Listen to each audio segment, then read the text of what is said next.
오늘은 그로 쉬지 못하시게 하라라는 제목으로 말씀을 나누고자 합니다. 여러분, 우리가 오늘 이 자리에 나온 이유가 무엇입니까? 왜 나왔죠? 우리 기도하기 위해 나왔습니다. 여러분, 기도회죠. 금요 기도회입니다. 우리는 기도하기 위해서 이 자리에 나왔습니다. 그런데 기도는 왜 해야 할까요? 기도를 해야 한다는 것은 우리가 머리로는 압니다. 하지만 막상 기도를 하려면 쉽지 않을 때가 있죠. 기도는 노동이라는 말이 있듯이 기도는 매우 고된 일입니다. 하루하루 매일 새벽마다 밤마다 하루하루 주님과 함께 동행을 하고 하나님 앞에서 기도하는 것, 주의 이름을 부르짖는 것이 쉽지 않을 때가 있습니다. 그렇잖아도 세상에서 살아가는 것 자체가 노동이고 고된 일 아닙니까? 참 바쁘고 힘든 삶을 살아가고 있는 우리들인데 그리스도인으로서 기도까지 해야 합니다. 어떨 때는 기도가 우리가 소위 말하는 기도줄이 잘 잡힌다고 하죠. 그래서 기도가 잘 될 때가 있지만 또 어떨 때는 도대체 내가 여기 앉아서 뭘 하고 있는 것인지, 기도의 자리를 지키는 것조차 괴로운 순간도 분명히 있을 것입니다. 하지만 여러분, 사무엘 12장을 보시면 사무엘이 이스라엘 백성들에게 이렇게 말하는 장면이 나옵니다. 우리 함께 읽어볼까요? 시작. 나는 너희를 위하여 기도하기를 쉬는 죄를 여호와 앞에 결단코 범하지 아니하고 라고 말씀합니다. 여러분, 성경이 말하는 기도를 쉬는 것은 뭐라고 말하고 있습니까? 죄라고 말합니다. 신약 성경에도 같은 맥락의 말씀이 있죠. 우리가 항상 기뻐하라, 쉬지 말고 기도하라. 하나님의 명령입니다. 쉬지 말고 기도하라 라고 명령을 하십니다. 명령을 지키지 않으면 어떻게 됩니까? 이것이 죄라는 것입니다. 구약이든 신약이든 하나님께서 계속해서 공통적으로 하시는 말씀은 무엇입니까? 기도해야 한다. 기도를 쉬는 것은 죄다 말씀하십니다. 이 말씀을 우리는 많이 들어봤습니다. 그런데 어떻습니까? 쉬지 않는 것이 당연하지. 당연히 우리는 쉬지 말아야지. 이렇게 생각하십니까? 아니면 사람이 어떻게 쉬지 않고 기도를 할 수 있는가라는 생각이 먼저 드십니까? 후자일 때가 참 많이 있죠. 우리의 연약한 육신이 있는 데다가 우리의 마음 가운데는 죄악이 꿈틀댑니다. 세상은 어떻습니까? 수많은 사람들이 죄를 짓고 있습니다. 마음을 분주하게 만드는 여러 가지 세상 일들이 있습니다. 자꾸 우리의 마음을, 우리의 눈을 미혹시키는 세상의 유혹들이 있습니다. 세상의 수많은 것들이 우리의 마음을 어지럽히게 만들고, 그러다 보면은 기도보다는 지금 당장 내 눈앞에 보이는 세상 일들에 몰두하게 만드는 경우가 참 많이 있죠. 그러면서 우리는 안팎에서 공격을 당하면서 타협을 하기 시작합니다. 말씀은 말씀이고 현실은 현실이지라고 생각할 때가 있다라는 것입니다. 하지만 여러분, 하나님의 말씀은 틀림없는 진리의 말씀이고 이것은 해도 되고 안 해도 그만인 그런 적당히 해야 할 말씀이 아니라는 것을 우리가 기억해야 합니다. 우리는 그 진리를 따라 사는 자들로서 그 말씀대로 순종하는 자에게만 주시는 하나님의 놀라운 은혜들이 있다는 것, 선물이 있다는 것을 우리가 기억해야 합니다. 하나님의 말씀에 순종함으로 기도할 때, 쉬지 않고 기도할 때 과연 어떤 일이 일어날까요? 하나님은 왜 우리에게 기도하라 말씀하시는 걸까요? 다시 한번 우리가 이 질문으로 돌아가 보기를 원합니다. 우리는 왜 기도를 해야 하겠습니까? 기도가 과연 무엇이길래 하나님은 우리더러 쉬지 말고 기도하라 하시는 걸까요? 그것은 우리가 하나님으로 하여금 기억하시게 하는 자이기 때문입니다. 우리 6절 말씀 함께 읽어보겠습니다. 6절 말씀입니다. 우리 여기 하반절만 읽어볼까요? 시작. 너희 여호와로 기억하시게 하는 자들아, 너희는 쉬지 말며 라고 말씀합니다. 너희 여호와로 기억하시게 하는 자들아, 쉬지 말라. 여러분, 기도가 무엇입니까? 하나님으로 하여금 기억하시게 만드는 것이 기도라고 지금 성경은 말하고 있습니다. 여러분, 하나님으로 하여금 기억하시게 만든다? 이게 무슨 뜻일까요? 아직도 좀 아리송할 수 있습니다. 여러분의 성경으로 한번 출애굽기 32장을 찾아보겠습니다. 출애굽기 32장 말씀입니다. 출애굽기 32장은 우리가 너무나도 잘 아는 한 가지 사건이 나옵니다. 애굽으로부터 출애굽하였죠. 그래서 이스라엘 백성들이 광야로 왔는데 이스라엘 백성들이 무엇을 합니까? 모세가 40일 동안 시내산에서 하나님과 독대하고 있을 때 그것을 기다리지 못하고 결국 금송아지를 만드는 사건이 나옵니다. 그래서 하나님 대신 금송아지를 섬기고 거기서 뛰놀며 축제를 하고 있는 것을 보면서 너희 백성이, 그 백성이 부패하였다 하나님께서 말씀하십니다. 그러면서 매우 진노하시면서 이렇게 말씀하시죠. 9절 10절 말씀을 보시면 이렇게 말합니다. 여호와께서 또 모세에게 이르시되 내가 이 백성을 보니 목이 뻣뻣한 백성이로다. 10절 그런즉 내가 하는 대로 두라. 내가 그들에게 진노하여 그들을 진멸하고 너를 큰 나라가 되게 하리라 말씀하십니다. 무슨 말씀이십니까? 지금까지 인도하여 냈던 이스라엘 백성들을 다 어떻게 하신다? 다 죽이시고 모세를 통하여 다시 새로운 민족을 이룰 것이다 라고 말씀하고 계시는 거죠. 그런데 모세가 어떻게 반응합니까? 모세가 어떻게 반응하죠? 11절 말씀 한번 함께 읽어보겠습니다. 시작. 모세가 그의 하나님 여호와께 구하여 이르되 여호와여 어찌하여 그 큰 권능과 강한 손으로 애굽 땅에서 인도하여 내신 주의 백성에게 진노하시나이까 라고 말씀합니다. 무슨 말입니까? 하나님, 이 백성은 당신의 백성입니다. 저의 백성도 아니고 주님께서 이들을 독수리 날개로 업어 애굽으로부터 여기까지 인도해 내시지 않았습니까? 하나님의 놀라운 능력으로 오른팔로 주님께서 붙들어 내셔서 애굽으로부터 여기까지 오게 하여 주시고 주님께서 이들과 함께 언약을 맺으시고 영원히 그들의 하나님이 되시고 그들은 하나님의 백성이 되게 하신다라고 언약 관계 안에 맺음을 받고 그렇게 하나님과 우리가 하나님과 이스라엘 백성들이 한 몸이 되지 않았습니까? 그런데 만약 하나님께서 이들을 모두 멸하신다면 애굽 사람들이 뭐라 말하겠습니까? 여기서 다 멸하게 하시려고 하나님이 이스라엘 백성들을 이 광야까지 인도하여 내셨다라고 조롱하지 않겠습니까? 라고 말하는 장면이 쭉 나옵니다. 그러면서 13절과 같이 하나님께 기도를 하죠. 우리 13절도 한번 같이 읽어보겠습니다. 시작. 주의 종 아브라함과 이삭과 이스라엘을 기억하소서. 주께서 그들을 위하여 주를 가리켜 맹세하여 이르시기를 내가 너희의 자손을 하늘의 별처럼 많게 하고 내가 허락한 이 온 땅을 너희의 자손에게 주어 영원한 기업이 되게 하리라 하셨나이다. 아멘. 여러분, 지금 모세가 뭐라고 기도하고 있습니까? 하나님 기억하여 주시옵소서. 무엇을 기억하여 달라는 것입니까? 하나님께서 말씀하신 그 맹세를 기억하여 주시옵소서. 하나님께서 이스라엘 백성들과 언약하신 그 언약의 맹세를 기억하여 주시옵소서. 하나님께서 영원토록 이 백성에게 하나님의 놀라우신 그 지경을, 그 유업을, 기업을 물려주신다 말씀하시지 않았습니까?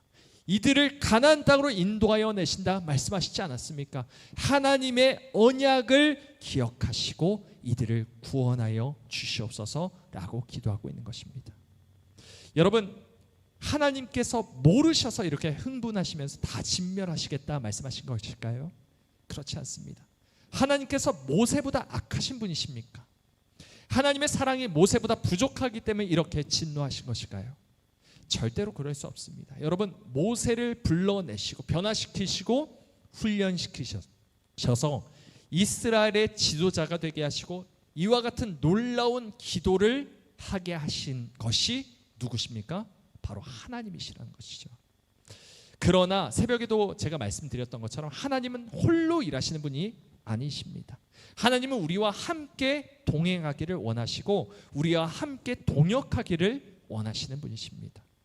여러분, 하나님은 혼자 말없이 다 하실 수 있지만 하나님은 그렇게 하지 않으시고 이 광야에 있었던 양치기로 있었던 모세를 불러내셔서 하나님과 함께 동역하게 하시고 하나님이 지금 이런 분노 가운데 진노 가운데 있을 때 함께 동역함으로 지금 중보하는 역할을 모세에게 맡겨주신 것입니다.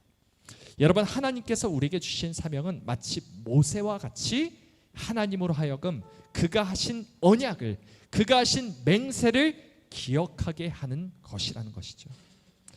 그런데 여러분, 한번 생각해 보십시오. 하나님이 그가 하시는 맹세를 잊으시는 분이십니까? 하나님께서 언약을 하시고 하나님께서 맹세를 하시고 약속을 하신다면 그것을 까먹으시는 분이실까요? 절대로 그렇지 않으시죠. 약속을 해놓고 깜빡하는 것은 사람이지 하나님이 아니십니다. 하나님이 결단코 그 약속을 잊으실 리가 없습니다. 하나님은 그의 약속을 단 한순간도 잊으신 적이 없습니다. 그가 하신 약속을 지키시기 위해 하나님은 자기의 아들까지도 내어주시고 아들은 십자가의 죽으심으로 그 모든 약속을 다 이루셨다라고 말씀하시기까지 하시죠. 하지만 여러분, 우리가 기억해야 할 것이 여기에 있습니다. 무엇이냐면 가끔은 하나님께서 그의 약속을 잊으신 것처럼 행동하실 때가 있다는 것입니다. 기억하지 못하시는 것처럼 행동하실 때가 있습니다. 여러분, 모세 앞에서 행동하신 것이 하나님께서 잊으셨기 때문에, 약속을 잊으셨기 때문에 화를 내시고 이들을 다 진멸하겠다 말씀하신 것이 아닙니다. 모세 앞에서 약속을 잊으신 것처럼 행동해 보신 것이죠. 모세가 어떻게 나오나? 모세가 하나님의 일에 동참하고 동역하는지 하나님을 시험하고, 모세를 시험하고 계시는 하나님의 모습이 나옵니다. 여러분, 마찬가지 우리의 삶 가운데도 이럴 때가 있습니다. 우리의 삶 가운데 하나님께서 약속을 잊으신 것처럼 보일 때가 참 많이 있죠.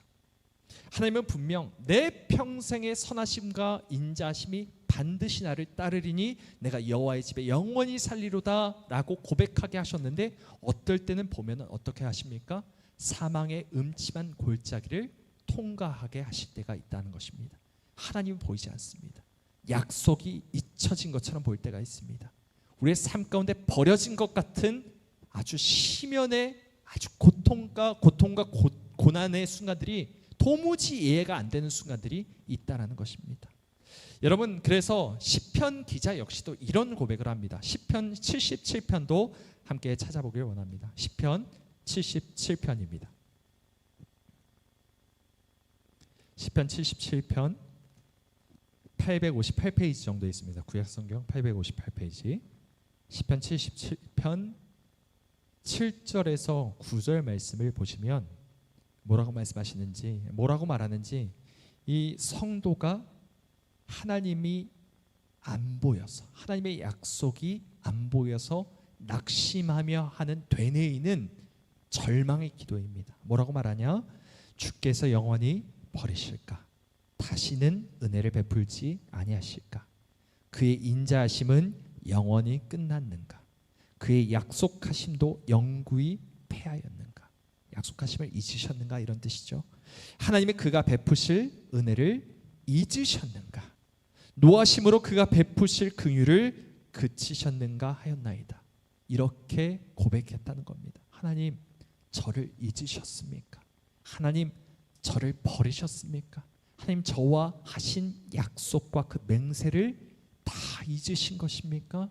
하나님, 왜 제가 이런 고난과 고통 가운데 신음하며 흐느껴야 합니까? 하나님이 살아계시다면 왜 이런 일들이 내 삶 가운데 펼쳐지는 것입니까? 라고 생각될 만한 아주 힘든 일들을 겪고 있는 것이죠. 그런데 나를 버리셨다고 생각했던 그때 시편 기자가 무엇을 합니까? 11절 말씀 우리 함께 읽어보겠습니다. 시작. 곧 여호와의 일들을 기억하며 주께서 옛적에 행하신 기이한 일을 기억하리로다. 뭐라고 말합니까? 기억하며 기억하리로다. 내가 기억하는 것이죠. 여러분, 기억이라는 것은 하나님이 하시는 것이 아닙니다. 사실은 누가 하는 겁니까? 내가 하는 겁니다. 있는 것은 내가 있는 것이지 하나님이 있지 않으십니다. 그런데 하나님은 마치 약속을 잊으신 것처럼, 나를 버리신 것처럼 행동하면서 다시 한번 내 마음 가운데 잊혀진 하나님의 약속을 깨닫게 하실 때가 있다는 것입니다. 하나님은 자신이 맹세하신 것은 절대로 잊지 않으시는 신실하시며 변함이 없으신 분이심을 다시 한번 기억해 내도록 하나님께서 어떨 때는 우리를 내버려 두실 때가 있다는 것입니다. 그리고 그 기억을 가지고 기도로 나아가는 것이 13절부터 20절까지의 내용입니다. 하나님 이렇게 하셨죠. 하나님 이런 일들을 행하셨죠. 하나님은 이런 기이한 놀라운 일들을 하셨습니다. 하나님 내 삶 가운데 하나님께서 하나님이 펼쳐놓으신 모든 일들을 내가 다시 한번 기억합니다. 하나님 이런 분이십니다. 하나님 신실하신 분이십니다. 변함없으신 분이십니다. 이렇게 다시 한번 너희 여호와로 기억하게 하는 자들아, 이것이 결국에는 내가 기억하며 하나님이 이런 분이심을 우리가 고백하게 하신다는 뜻이죠. 내가 하나님의 약속을 기억하고 그 약속 안에 거하며 하나님이 이 약속을 지키시기 위해서는 목숨조차 아끼지 않으시는, 자신의 전부를 다 버리시는, 양을 위하여 자신의 목숨을 버리는 선한 목자이심을 의심치 않고 하나님이 누구신지를 다시 선포하게 하는 것, 이것이 바로 하나님으로 기억하시게 하는 자의 삶이라는 것입니다. 여러분, 우리 다시 한번 본문 말씀으로 돌아와 볼까요? 이사야 62장으로 다시 한번 돌아와서 6절, 7절 다시 한번 이 말씀을 읽어보길 원합니다. 6절, 7절 다시 한번 읽어볼까요? 시작. 예루살렘이여, 내가 아직 다시 찾지 못하셨나요? 이사야 62장 6절, 7절 1043페이지 정도 있습니다. 시작. 예루살렘이여, 내가 너의 성벽 위에 파수꾼을 세우고 그들로 하여금 주야로 계속 잠잠하지 않게 하였느니라. 너희 여호와로 기억하시게 하는 자들아, 너희는 쉬지 말며 또 여호와께서 예루살렘을 세워 세상에서 찬송을 받게 하시기까지 그로 쉬지 못하시게 하라. 아멘. 그로 뭐 하지 못하시게 하라? 쉬지 못하시게 하라. 여러분, 하나님께서는 우리와 동역하길 원하십니다. 하나님 혼자 다 하실 수 있지만 하나님은 우리에게 하나님 나라의 일을 동참하게 하십니다. 제가 주일에도 말씀드렸던 것처럼 여러분 권사님들께 제가 기도하시기 바랍니다. 기도하셔서 하나님의 놀라운 일들을 함께 봅시다 하였던 것처럼 하나님께서는 이 모든 하나님의 놀라운 일들을 무엇을 통해 하십니까? 기도를 통해 하신다는 것이죠. 우리 입술로 고백하면 하나님은 이런 분이십니다. 하나님은 이런 분이십니다. 앞으로도 나의 인생 가운데 하나님께서 선하게 이런 일들을 행하실 것을 내가 믿습니다라는 그 기도의 고백을 통해 놀라운 일들을 펼쳐내실 것을 약속하고 계시는 것이 바로 오늘의 본문 말씀이라는 것입니다. 여러분, 우리가 경험하길 원합니다. 하나님께서 어떤 분이신지를 경험하고 또 앞으로 하나님의 어떤 분이신지를 믿는 그 믿음 안에서 하나님의 일하심을 보기를 원합니다. 여러분, 하나님이 쉬지 않으시는 분이십니다. 하나님은 그냥 쉬고 있다가 너희는 쉬지 말며 쉬지 못하시게 하라라고 해서 하나님께서 쉬는 분이 아니십니다. 1절 말씀을 한번 보십시오. 1절을 보면 이렇게 말합니다. 나는 시온의 의가 빛같이 예루살렘의 구원이 횃불같이 나타나도록 시온을 위하여 잠잠하지 아니하며 예루살렘을 위하여 쉬지 아니할 것인즉, 하나님은 쉬지 않는다 말씀하셨습니다. 그런데 지금 7절 말씀은 이상하게도 쉬지 못하시게 하라 말합니다. 하나님은 쉬지 않으시는 분이신데 쉬지 못하시게 하라라는 것은 우리의 삶 가운데 역사하시는 하나님은 쉬실 수 있다라는 것이죠. 어떤 사람에게는 쉬지 않으시는 하나님이 나의 삶 가운데는 쉬실 수 있다라는 것입니다. 왜? 내가 믿지 않으니까. 내가 하나님을 경험하지 않고, 내가 하나님을 기대하지 않고, 내가 하나님의 약속을 잊어버리고 기억하지 못하고 하나님의 말씀 위에 굳게 서지 않는다면 하나님이 일하실 수 없다는 것이죠. 마치 예수님께서 고향으로 돌아가셨을 때 나사렛에 있는 수많은 사람들이 예수님을 배척하였을 때 예수님께서 아무 능력도 행하실 수 없었다 말씀하셨던 것과 마찬가지라는 것입니다. 여러분, 하나님이 어떤 분이신지를 믿으시기 바랍니다. 하나님은 변치 않으시는 분이십니다. 그 약속을 잊지 않으시는 분이십니다. 우리의 상황과 상관없이, 우리의 문제와 상관없이 하나님은 여전히 우리를 돌보고 계시고, 하나님의 약속을 잊지 않고 계시고, 우리를 바라보고 계시고, 독수리 날개로 업어 하나님의 집까지, 영원한 집까지 인도하시는 하나님이심을 믿으시기 바랍니다. 그리고 믿음 가운데 하나님이 일하실 것을 기대하며 오늘도 부르짖고, 하나님의 이름을 부르짖고, 하나님께서 행하실 일들을 기대하는 우리 모두가 되길 간절히 소망합니다. 바로 그때 하나님께서 일하실 것이고, 우리의 삶 가운데 쉬지 않으시는 하나님을 우리가 경험하게 될 줄 믿습니다.